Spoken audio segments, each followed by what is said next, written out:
Nah, Saudi. Ini kan Kalau ada coraknya iya, teh. kan. Saudi. Saudi. Iya, iya. Ini kan lagi ada dokter saya juga nih. Ya kan? Iya. Kita lanjutin pembahasan soal A'raf, Sat. Oh yang kemarin lanjutan iya, ya. yang Yabani itu saat Yang 4 kali ya. 4 kali itu. 4 kali ya, Bang. Iya, Iya, Bani benar. Adam. Ya Bani Adam. Oh, yang kita Iya, tukeran pakaian. Iya. Kosidahan Itu dia. aja. Nah, itu Ya, kan yang kemarin perlu dibahas menurut saya ini. Yang ayat 31, Sat. Yang 31 ya. Ah. Ya Bani Adam khudzu zinatakum 'inda kulli masjid. Oke. Wa kulu washrabu wa la tusrifu. Ah. Innahu la yuhibbul musrifin. Kan kita ngundang Dr. Zaidul cocok bahas ini. Iya itu dia. Ya kan, ini bacaan ayatnya doang, artinya sebagaimana biasa. Iya. Tafsir kesehatan di beliau. Iya. Ya. Ini Antum tafsir kesehatan, Dok? Tafsir kesehatan. Bagus sekali ya. Bagus, Sat. Tafsir kesehatan Tafsir namanya. kesehatan. Mari kita Keren loh. garap. Siapa ya? Deal. Deal ya. Bismillah. Sudut pandang kesehatan. Oke, mantap. Saya terima. Langsung dapat ide di sini. Masya Allah. Gara-gara kabut. Alam, alam ini ya Allah. Wahai anak cucu Adam, Sat. ambil zinatakum itu Zinatakum. asli artinya adalah hiasan kalian. Tapi kalau diterjemahan pakaian, Sat. Pakaian betul ya, karena pakaian itu salah satu hiasan. Tapi Oke. gini dalam kaidah tafsir tuh. Pokoknya kalau Quran tuh kalimatnya umum ya pakai umum aja. Oh berarti hiasan aja ya? Hiasan artinya sepanjang tidak melanggar syariat ya hiasan. Oke. Ya kan? Sepanjang tidak melanggar syariat ya. Nanti pakaianmu termasuk yang bagus, segala hiasan Jam kan. tangan. Iya gitu. kan, Nah, gitu khudzu kan. zinatakum. Tahu-tahu Ya aja. kan? Inda kulli masjid, setiap kalian ke masjid. Oke. Berarti ngapain ke masjid? Sholat. Salat. Iya. Sehari paling enggak 5 kali 5 kan? kali. Oke. Wakulu dan makanlah. Washrobu dan minumlah. Wala tusrifu dan jangan berlebih-lebihan. Innahu la yuhibbul musrifin, sesungguhnya dia tidak suka, sesungguhnya dia Allah tidak suka pada orang yang berlebih-lebihan. Nah, ini pembahasannya banyak nih, Dok, nih sebenarnya, Dok. Iya. Panjang kok. Panjang ini, kayak cukup Panjang. satu ini. Panjang dok. Iya, Angin iya. subuh. Panjang nih cerita nih. Ayatnya kayak lompat-lompat sebenarnya, Sat. Iya, saya jujur membaca ayat ini kan ini cerita ayat ini kan ayat setelah ini ya, setelah pembahasan tentang iblis yang menggoda Iya, iya. sampai mengeluarkan ayah kita Adam dari surga kan, berikut ibu kita. Kemudian tiba-tiba ada petunjuk ya bani itu anak Adam, anak turun, gini gitu kan. Nah, ini menurut saya petunjuk yang perlu dapat perhatian serius karena di sini iblis akan main. Gitu kan. Makanya kita diwanti-wanti, Dok, sama ayat nih gitu. Jadi sekarang cuma di ayat ini saya jujur banyak sekali pertanyaan-pertanyaan, Dok nih. Gitu. Saya sisi kesehatan salah satunya ya. Ya, panggilannya Bani Adam khudzu zinatakum 'inda kulli masjid. Kan ujungnya nanti ayat ini kan wala tusrifu. Iya jangan. Kita nih gini, saya udah pernah nyoba, Dok, ngetes beberapa orang. Ya. Saya bacain ayat ini, saya kasih terjemahan. Terus ketika saya bilang coba kalau saya mau bicara dari sisi kesehatan, bagaimana cara memahaminya? Selalu orang merujuk pada wala tusrifu. Jangan berlebihan, itu nggak bagus Pak, jangan berlebihan gitu. Padahal menurut ternyata ayat ini nggak bisa, nggak tiba-tiba wala tusrifu kan? Iya. Ada depan. Nggak tiba-tiba wala tusrifu. Berlebih-lebihan memang masalah pada kesehatan itu jelas. Nah, cuma maksud saya secara penasaran adalah ini kita perlu nanya nih, ini manfaat buat kita insya Allah karena diwanti-wanti ada iblis main di balik ini. Oke. Pertama kan kalau kita bicara kesehatan, Dok, ya sebagai keahlian beliau nih ada tema zina, ada tema perhiasan. Perhiasan mau dipakai ke masjid, Dok. Kita ini mau ibadah, ini masjid kita, pusaran seluruh roh kita, ya kan. Kemudian kita zikir di masjid kita.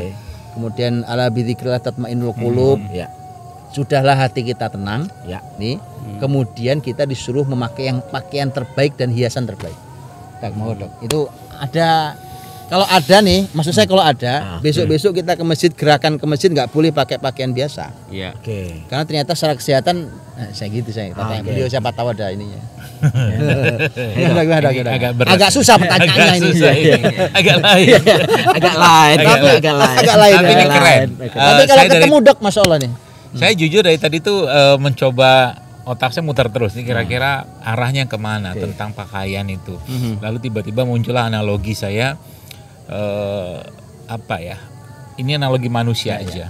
Jadi misalkan Jang nih, antum deket aneh terus jadi mau gak mau jadi korban. Nggak apa, udah deal tadi. Gitu. Jadi gini. Jadi gini. Sebulan sekarang kita mau beli mobil ya. ya mobil harga 1M 2M lah ya. Ya. Ke dealernya yang harga mobil itu rata-rata 1M 2M ke atas lah, seperti itu. Manusiawinya kalau datang ke situ tuh bahkan mereka menyebut salesnya itu tuh bukan lagi sales, car sales gitu, bukan. Dia punya ada istilah eksekutif apalah gitu lah. Kalau mereka yang jualan mobil harga segitu. Mahal. ya. Dan yang di mobil itu biasanya atau yang jual itu biasanya kalau dapat di dealer mereka tuh nggak pakai baju biasa. Oke. Jas. Jas Dasi. gitu-gitulah ya. Oke. Nah, Oke. percayalah kalau antum Mulai agak paham sedikit ya. udah mulai paham ya. Agak. Antum kalau datang ke sana Iya, pakai iya. sendal jepit Iya. ya, dengan kaos oblong, Oke. kemungkinan besar tidak akan dilayani. Iya sih. Jadi pakaian tuh seperti mengukur kantong. Iya. Itu maksudnya. Iya. Gitu kan? Seperti itu. Isi kantong ya. Jadi dan itu tuh sebenarnya terjadi gitu lah. Kecuali memang ada orang yang secara gayanya itu memang kelihatan orang kaya meskipun pakai kaosan oblong gitu kan. Kayak ada pengusaha yang beli pesawat pakai kaos oblong doang gitu kan. Nah, tapi mostly secara umum ketika mereka datang ke situ tuh ya beli mobil harga kayak begitu tuh mungkin bahasa tuh mbok ya gitu lah. Anda tuh beradab sedikit lah dengan barang bagus kayak begini gitu loh. Seperti itulah. Sehingga Sesuaikan diri lah. Sesuaikan diri lah gitu loh. Nah, Oke. dan itu menimbulkan yang jadi masalah adalah ketika nanti kapan-kapan cobalah main ke dealer mobil pakai baju kayak begitu, antum sampai situ nggak pede sama sekali. Beneran nggak pede. Sampai parkirnya udah minder Udah kan ya? di parkir aja minder Udah kita. kan, nah. Gitu loh. Seperti itu apalagi masuk ke dalam ya, dan mereka mau cari apa gitu. Mungkin mereka ada SOP-nya gitu ya. Tapi kita akhirnya nggak pede gitu loh untuk rencana membeli sebuah perhiasan dunia. Oke. Yang namanya mobil segitu yang 2M lah katakanlah seperti itu. Nah, waktu tadi Ustaz Budi cerita tentang zina tadi dengan perhiasan tadi itu dan kita disuruh menggunakan pakaian terbaik, itu sebenarnya analogi itu tiba-tiba muncul dan saya pikirnya itu masuk akal sekali ketika Allah itu nyuruh kita menggunakan pakaian terbaik. Kenapa? Kita nggak beli mobil 2 miliar, kita lagi cari surga, minta surga. Ya beradab, ya memantaskan diri dengan surga itu, sehingga lu tuh pede kalau dapat surganya seperti itu yang aku bukan. Gimana? Itu jarak 500 kilo dari surga. Sana nggak pantas gitu. Ih, kebayang ya. Iya. Sehingga itu tuh memberikan sebuah perasaan comfort, ya nyaman, tenang, pede, Pantas. bahagia, Merasa pantas kan, merasa dan pantas. itu bagian dari kesehatan jiwa. Itu bagian dari kesehatan jiwa. Sedangkan Iya sih, dalam benar Islam kesehatan yang paling penting bukan fisik, tapi jiwa atau hati. Aneh Itu kebayang. tapi berefek juga pada kesehatan fisik ya. Jelas lah, kalau Pak Adis yang itu udah tahu semua lah tentang Iya. kolbu segala macam itu kan. Oke. Itu akan membuat kita tuh kayaknya memang gue layak nih, aku pantas nih menerima surga, menerima ampunan dengan aku memantaskan diri dengan pakaian, dengan orang tuh pede gitu loh. Jadi bahasa tuh pede dengan syariat itu. Ada orang nggak pede dengan syariat. Tapi gini, belum Dok. nyambung dok gimana ya? Jadi kalau aneh nyambungnya gini, Gimana? Jadi Belum nyambung. kenyamanan pakaian itu akan membuat kenyamanan emosional. Ya. Gitu nggak betul ya? Kira-kira gitu kan? Nah kalau itu diterusin lagi, pada akhirnya nanti akan membuat orang itu secara hormonalnya akan tenang, Iya, akan betul. stabil. Betul. Apa cakiknya nyambung apa itu? Enggak. Maksudnya gini, Nyambungnya tadi hubungan. pakaian itu, terus apa hubungannya sama kesehatan? Itu secara tadi. fisik? Ini aneh yang bilang. Kan gini ya, gini. Ada tuh orang yang pakai baju partai, sholat, Iya. bukan menghina partainya, enggak ini bajunya, ya kan? Baju partai dia sholat, dia fine aja tapi. Ya, tapi gitu dia kan. tidak peka dalam keadaan di sekitarnya. Itu yang membuat bisa jadi dia mungkin tidak merasakan, tapi penyakit di sekitarnya bisa masalah. Jadi gini jangan. Dia yang sholat, orang lain yang gondok. Iya, orang lain yang sakit Orang lain jadinya. yang sakit. Atau juga jadi keluar sumpah serapah yang membuat jadi orang itu malah menghadirkan doa buruk Iya, gitu. jadi dosa buat Begitu orang. kan Jizan. Jadi celetuk buruk. Di sini ada tulisan Iya. panjang kecil-kecil. Iya. Gue yang sholat di belakang. Kayak baju ente yang waktu ente bawa tuh belakangnya ada tulisan itu kan ente nggak niat pakai sholat. Tapi kan kagak pakai sholat, Itu aneh bilangnya. maksudnya. Iya. Maksudnya artinya dokter Oh, berarti termasuk orang kaos yang kalau lagi sujud ke atas ya, sama juga kayak gitu ya. Itu kan gak nyaman langsung. Ya kan jadi omongan lagi sholat ya. Iya. Udah dia sibuk aja tuh kan. Iya. Bener. Dan kehusuan terganggu dok, Terganggu. otomatis. Jadi Tapi- gini ya, tapi aneh kenyamanan pribadi ya, juga, aneh kalau pergi udah keluar rumahnya sampai sekarang nggak pernah pakai kaos, Keluar rumah. nggak pernah pakai, nggak pernah mau pakai kaos oblong. Oke. Kenapa? Karena Anda pasti tahu Anda bisa sholat. Kalau udah sholat, Anda nggak mau ketemu Allah dalam keadaan menggunakan baju santai kayak begitu. Harus baju yang terbaik lah, yang Iya dong, Mas Ani, kalau adab iyalah kita tahu adab sama Allah Mas Ani, tapi yang kaitan sama kesehatan itu Tadi jiwa berarti ya. Jiwa. Itu kunci di jiwa, kenyamanan emosional. Berarti efeknya bukan pada pemakai baju, terhadap sekitar berarti dong. Diri dia. Ceritanya gitu kan begitu dong. Termasuk dua-duanya lah. Termasuk dua-duanya dong. Ente nyambung gak sih? Ya makanya kita nanya. Ente deket situ sih. Ya kan lagi nanya ahlinya. Nah, apa sih gue dihakimin? Gimana? Apa ya? Nanya. Kalau saya pribadi sih ya, ketika saya menggunakan satu baju ya, kita nggak usah bicara kita nggak usah bicara apa istilah itu ibadahnya lah, kita bicara diri kita aja.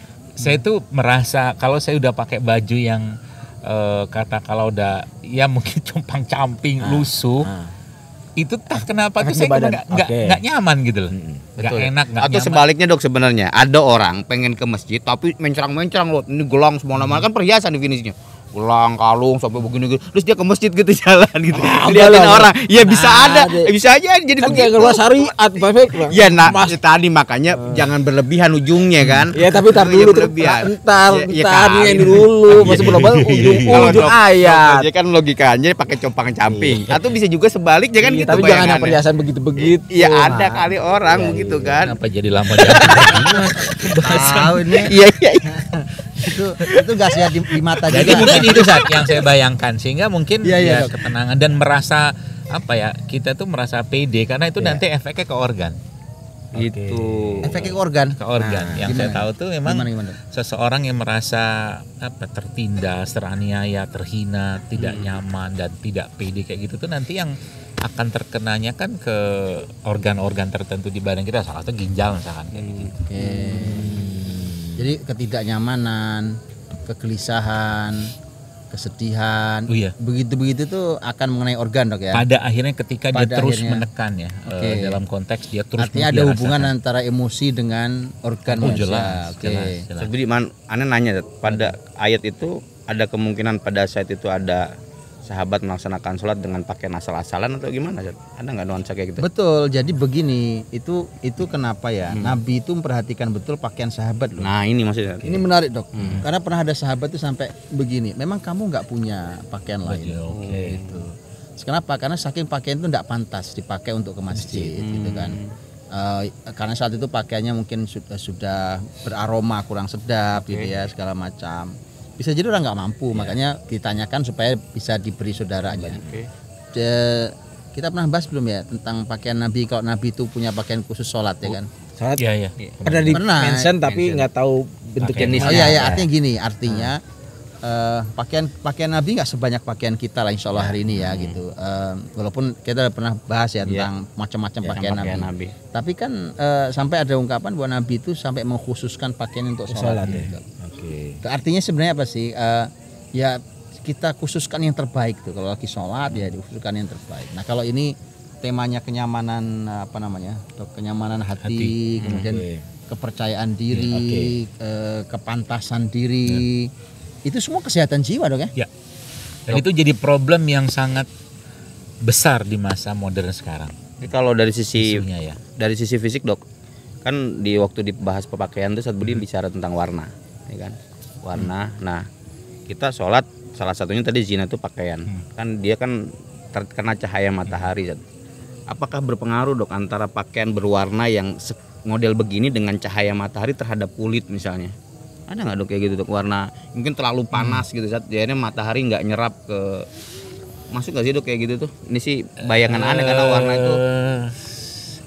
Secara detail saya nggak tahu.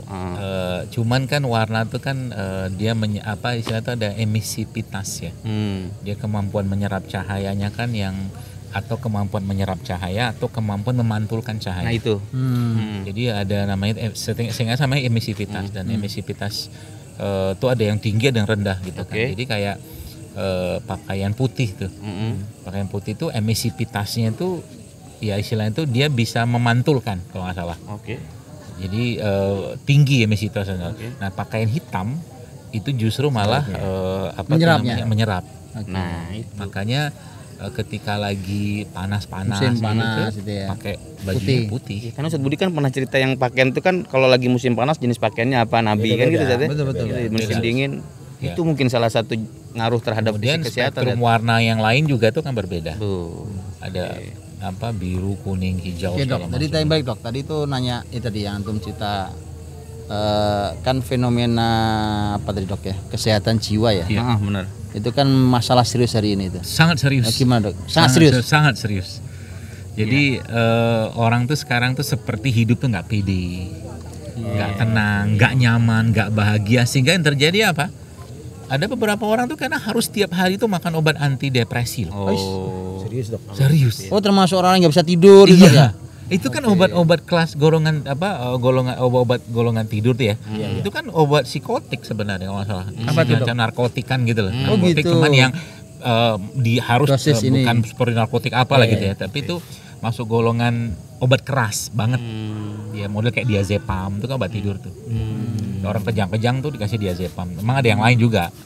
Lorazepam segala. Tapi itu termasuk sebenarnya ya salah satunya itu tadi tidak pedenya dia dengan syariat. Makanya kadang-kadang saya tidak menafikan ada penyakit-penyakit kejiwaan sekarang tuh yang berlimpah luar biasa ya. Kecemasan, depresi segala macam. Cuman kadang-kadang harusnya itu selesai dengan syariat ini. Gini Dok nih. Saya ingat ini kalimat nih pernah ada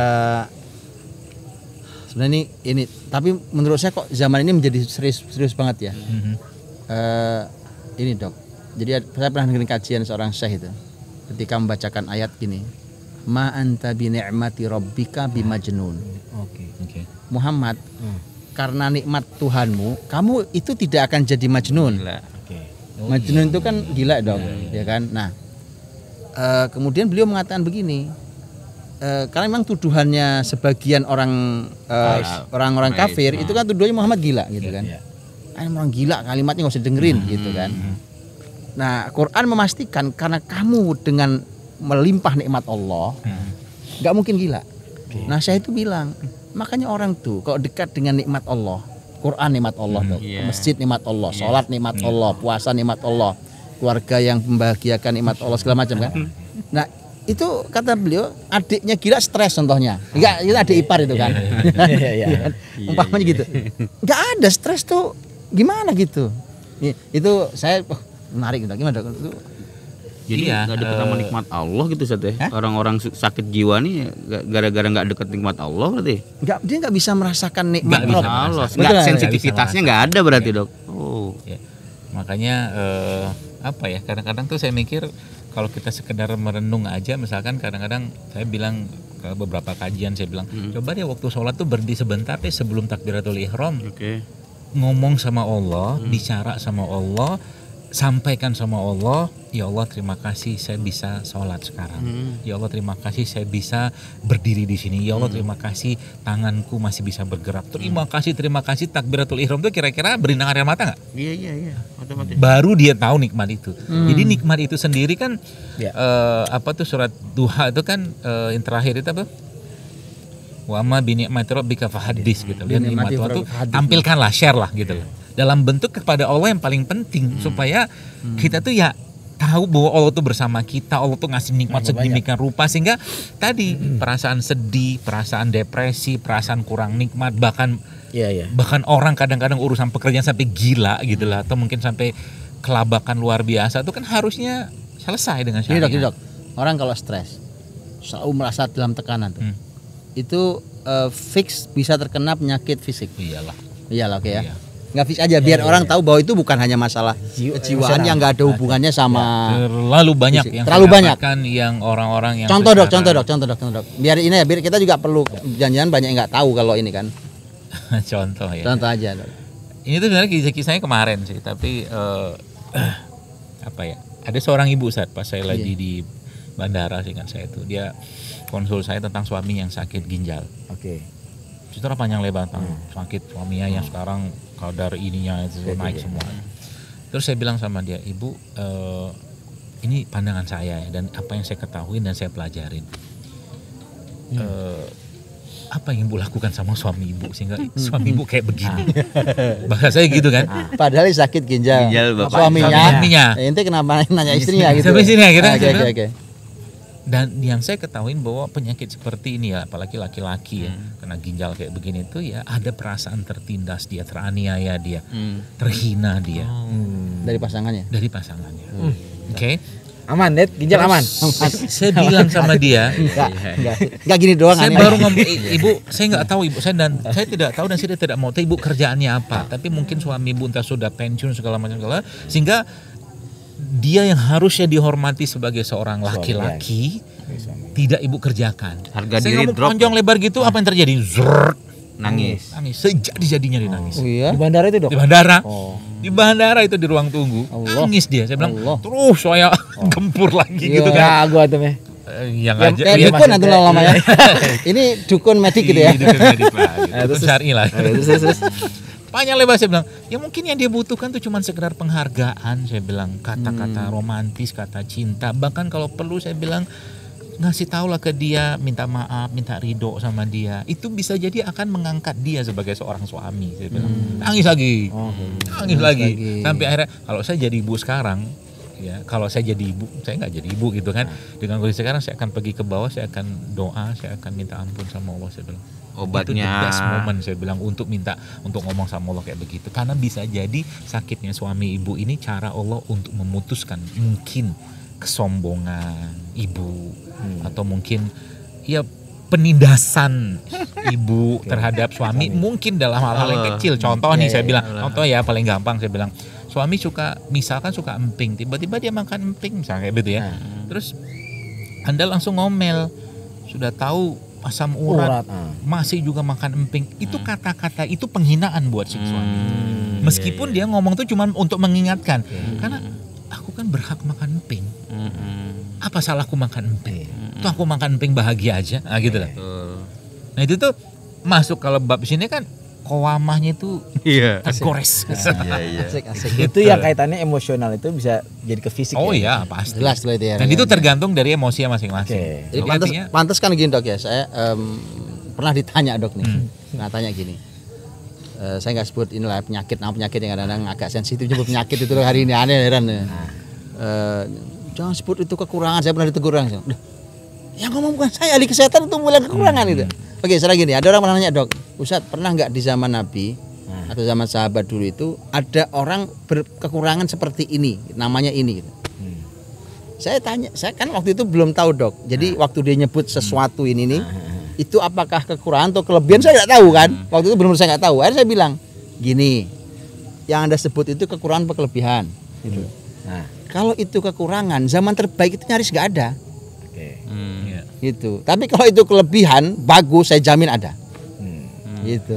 Jadi kenapa? Karena hari ini kan ini kalimat Imam Ibnu Qayyim juga ketika banyak bermunculan penyakit-penyakit aneh yang baru. Gitu kan. Itu memang faktor beliau bilang memang awal dari dosa. Dari dosa. Kan itu dosa itu membuat Nabi SAW mengatakan, kata Nabi salah satu dosa itu adalah al-ismu riba. Al-ismu mahaka fi sadrika wa karihta yattali'a alaihin nas. Dosa itu kata beliau keraguan. Karena orang yang berdosa, walaupun dia berdosa dalam keadaan yakin saya berdosa, itu sebenarnya dia ragu, semua penuh keraguan. Gitu. Makanya orang kalau ngumpetin dosa dikejar biasanya gampang ketahuan, Dok. Karena dia sebenarnya nggak megang, nggak yakin dia bisa nutupi, bisa ini. Nah, maka kata Nabi, dosa itu apa yang kau sembunyikan dalam dirimu, dalam dadamu, dan kamu tidak suka kalau itu diketahui oleh orang lain. Gitu. Artinya dia dalam ketakutan, was-was, takut ketahuan orang, gitu kan? Iya kan? Gelisah gitu. Itu semua tentang kesehatan jiwa itu. Jiwa tidak kan? Jadi zina itu. Ya artinya kalau semakin banyak dosa, dia semakin gelisah, semakin gak nyaman kan gitu, Dok. Iya betul. Gitu kan? Dan akan muncul emosi-emosi baru ya, atau sikap atau sifat baru dalam diri, akhirnya sering curiga sama orang, nggak percaya sama orang. Dan itu menimbulkan penyakit baru juga nanti. Penyakit baru. Bahkan sesuatu yang jadikan orang sekarang itu kan apa istilah itu irresistible, mudah tersinggung. Itu penyakit. Efeknya jauh banget ya dari baper ya. Dari zina untuk pergi ke masjid, efeknya ke penyakit jiwa tadi larinya sampai begini-begini. Jadi ada lagi. Sebenarnya ada poin di ayat itu loh. Ini antum ngomong saja ingat. Ada poin gini, Dok. Kan kita sholat kalau ke masjid itu kan ada waktu, Dok ya. Ya kan kalau kita sholat subuh ada waktu subuh, zuhur, asar, maghrib, isya. Oke. Itu kan ada waktu tertentu. Ya kan, bahwa inna sholata kanat 'alal mu'minina kitaban mawquta, ya kan, bahwa sholat itu ada waktu-waktu tertentu, enggak bisa dilanggar tuh. Nah, itu artinya ya kan, kesehatan ini nih kita dihubungkan dengan waktu tertentu itu, Dok. Contoh nih. Kalau tadi kan tema kesehatan jiwa tuh, pakaian kesehatan jiwa itu ternyata sehari itu paling tidak harus diupdate 5 kali. 5 kali. Satu. Yang kedua umpamanya contoh tadi tentang kenyamanan jiwa itu, berarti kita tuh perlu mengupdate setiap saat, Dok, kebahagiaan itu. Bayangkan sekarang ada orang dalam tekanan dalam waktu sangat panjang, padahal muslimin itu untuk mengupdate kesegaran jiwa itu 5 kali sehari. Mengupdate-nya pakai pakaian yang rapi, yang bagus, berangkat ke masjid. Berangkat ke masjid. Gitu. Sesederhana itu untuk bahagia. Ya kan, hari kan nyari bahagia nih. Nah, satu lagi, ketika wakulu wasrobu itu, gitu kan ada pembahasan tentang kenapa ada wa di kata kulu. Kan ada wakulu. Jadi khudzu zinatakum 'inda kulli masjid wakulu. Karena kata wa itu menunjukkan ada hubungan dengan kata sebelumnya. Sekarang pertanyaannya, makanlah dan minumlah. Makan minum itu apa hubungannya dengan masjid? Itu satu kayak lompat tadi ayat. Apa maksudnya makan minum di masjid? Apa maksudnya sambil jalan sambil makan dan minum? Kan gitu kan. Nah, maka ada penelitian kesehatan yang pernah saya baca tuh. Tapi gini, ada poin penting, Dok. Kalau ada hubungan antara makan dan minum dengan masjid, paling enggak poin yang paling sederhana gampang kita lihat tema waktu, Dok. Yang waktu yang gelitik saya tuh gini, Dok. Sholat kita ini kan kalau yang wajib ya, ada 5 itu, dari mulai subuh, zuhur, asar, maghrib, isya. Ini rata-rata terjadi saat sudah mulai terang matahari. Ya kan, mulai terang matahari. Ya subuh umpamanya ya, subuh itu masih antara perpindahan waktu ya gitu. Tapi walaupun nanti umpamanya maaf ya ngomong madzhab sedikit ya. Kalau madzhab Hanafi itu memilih terang. Sebenarnya sudah terang, Dok, sudah menguning tapi belum terbit matahari gitu ya, isfiror. Tapi sisanya deh, ini udah mulai terang. Kemudian zuhur jelas, asar jelas, maghrib masih terang, ada awan merah kan. Cuma satu yang gelap banget. Isya gitu. Nah, kali-kali kan ada pelajaran mahal kan di sini kali gitu, Cang. Iya benar. Dan kesehatan nih, kesehatan makan minum waktu. Singkatin aneh. Gitu, Dok, kali, Dok, ini harus kesehatan. Waktu dengan kesehatan apa lagi gitu kan? Tadi kesehatan jiwa.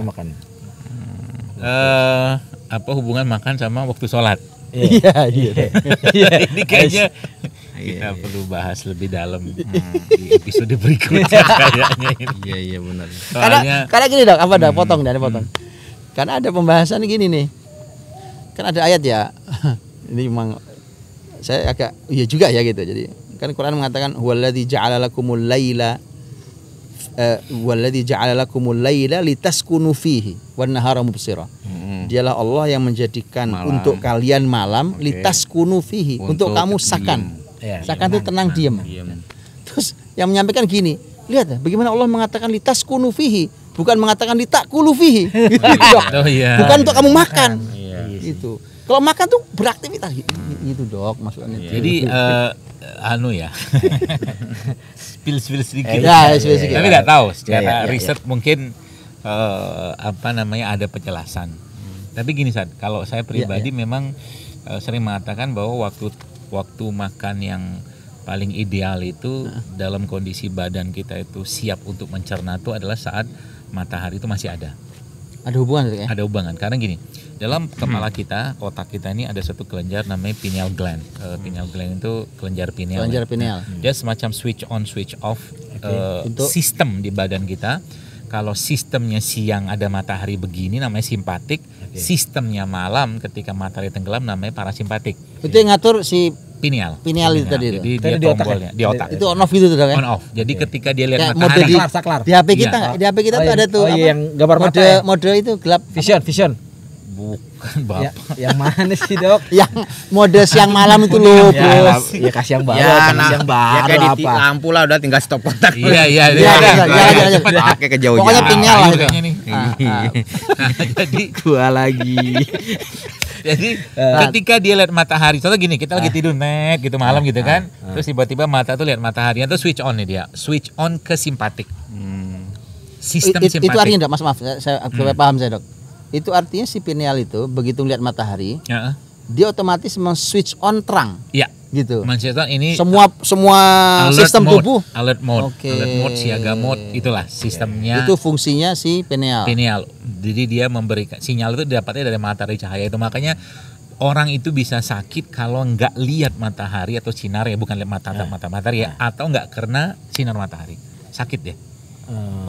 Pasti sakit. Bahkan orang yang tidak tidur sesuai dengan siklusnya matahari bahkan bisa dihubungkan dengan kejadian kanker. Oh, karena tadi ya fungsi itu dia udah ngasih tahu terang gitu. Iya, makanya malam itu ada cerita malam nih kan.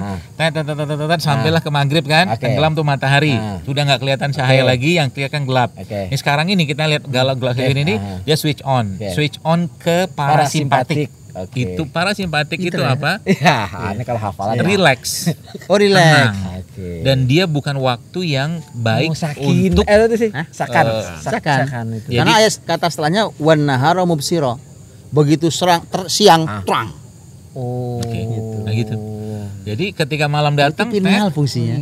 Keren juga tuh dok. Malam datang tuh parasimpatik, kita lihat oke, sudah saatnya mencerna semua yang tadi dimakan. Makanya malam itu kalaulah mungkin kita hubungkan dengan 4 sholat itu yang mungkin dalam waktu terang ini dengan tambah Isya, ya memang Isya itu kalau mau makan juga sih boleh. Tapi saya nggak tahu apakah ada jurnal penelitian atau yang meliti bahwa malam itu boleh makan banyak-banyak. Tapi setahu saya nggak boleh banyak-banyak sebab itu masa rileks, masa untuk mencerna. Parasimpatik lah tadi ya. Ganteng bener. Allah. Rileks ya. Nah gitu. Otak bisa oglek tuh ya kalau bahasa Betawi. Makanya orang yang makan oglek ya nggak cetok begitu jadi kagak ini dol-dol gitu kan, bisa begitu dok ya. Makan ya, misalkan dia makan makanan dengan kadar kalori 300 kalori lah, dengan makanan yang sama di malam hari, itu nasib di badannya beda. Sebab kalau misalkan gini antum makan siang, makan sama ya. Misalkan antum makan siang nih 300 kalori ya. Itu dimasuk, cerna, serap segala macam, diolah sama dia. Nah, tapi kalau malam antum kan dalam posisi tenang. Mesin relax, itu tuh bukan untuk lagi mencerna. Makanya bahasa orang-orang nutrisi itu membusuk makanan itu dalam perut. Kalau banyak makan di waktu malam. Dok, dan ini itu bisa membuat sistem tubuh kacau berarti ya kalau pineal ini enggak oglek. Dol. Ya, ada kalau orang di si pineal itu sudah mulai error gitu kan, karena ini harusnya apa tadi? Parasimpatik. Harusnya simpatik. Ya, harusnya simpatik atau parasimpatik atau kebalik-balik atau enggak pernah para atau simpatik terus gitu kan. Kan error sama dok ya? Enggak, ini dok, beberapa hari kemarin nih. Itu entah kenapa berkali-kali saya dengar kata autoimun. Saya nanya autoimun apa sih gitu. Oh gini loh. Kan ketika harusnya makhluk yang dalam tubuh kita ini dipakai untuk menjaga tubuh kita, ternyata malah nyerang tubuh kita. Betul nggak gitu? Betul ya? Itu artinya sedang terjadi kekacauan dalam tubuh kita, sistemnya. Jangan-jangan nih. Jangan faktornya begini nih. Salah satunya ketika betul nggak dok apa ya? Sangat banyak penelitian yang menjelaskan tentang ini kan sudah nyebutnya biological clock, jam biologis. Jam biologis. Kalau jam biologis sudah berantakan, ya berantakan semua. Seluruh bahkan autoimun, kanker apa, mau stroke jantung. Artinya itu berpeluang error semua. Karena harusnya istirahat dia bergerak, harusnya bergerak dia istirahat. Ya, dok, saya protes boleh nggak dok? Protes dari sisi saya kalau pekerja malam nih dok, yang kita punya shift. Ya malam 3 itu. Nah, protes itu dalam artian dokter kasih tips apa buat kita nih yang kalau punya 3 waktu kerja. Sebisa mungkin sih penuhin masa tidurnya. Walaupun satpam gitu utang soalnya. Karena gini, saat kemarin saya ngelihat ada orang dia punya indeks aging itu, indeks penuaan itu kecil banget. Apa yang dia kerjain? Makan aja nggak usah dibahas. Dia banyak tidur kayak bayi. Serius. Banyak tidur ya. Cocok sama solusi saya gitu. Sama karakter saya. Tapi dia exercise ya, dia workout olahraga beban itu jalan, makannya benar. Jadi dia kalau ada waktu kosong dia tidur. Berarti saya tidur itu dikit lagi tidur itu adalah waktu regenerasi sel terbaik. Jadi seluruh sistem kita tuh disetting ulang lagi waktu malam oleh Allah. Berarti dok, begadang aslinya nggak bagus. Nah, itu maksudnya. Meskipun saya pernah dengar kajian Ustadz Budi, kalau ya suami istri ngobrol lah itu ngurusin umat itu, tapi kalau saya bicara teorinya begadang nggak sehat. Makanya yang kerja shift itu ya memang ya kalau memang nggak bisa dihindarin, coba tetap penuhin tidurnya, tidur. Masalahnya, ada masalahnya apa coba? Orang yang kurang tidur, nafsu makan meningkat.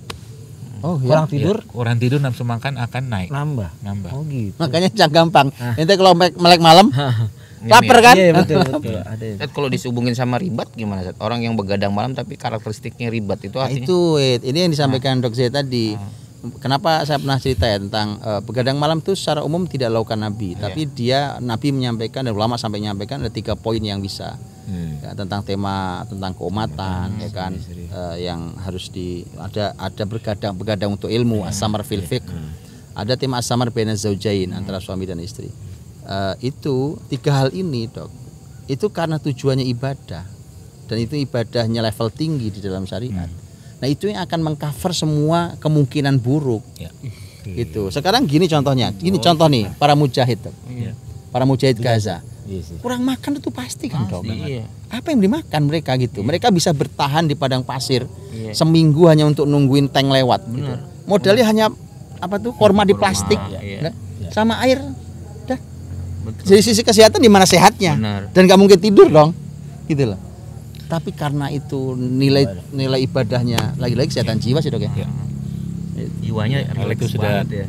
Agak di luar dibahas. Di luar Nurul. Udah, pantesan ya. Udah nyampe ke Nurul ya. Keren banget ya. Gimana ya? Ya masih penjelasannya keren banget itu. Pasalnya follower jadi banyak ya. Emang berapa deh? 4 juta Wih. Iya, keren. Pantesan keren banget. Bisa aja.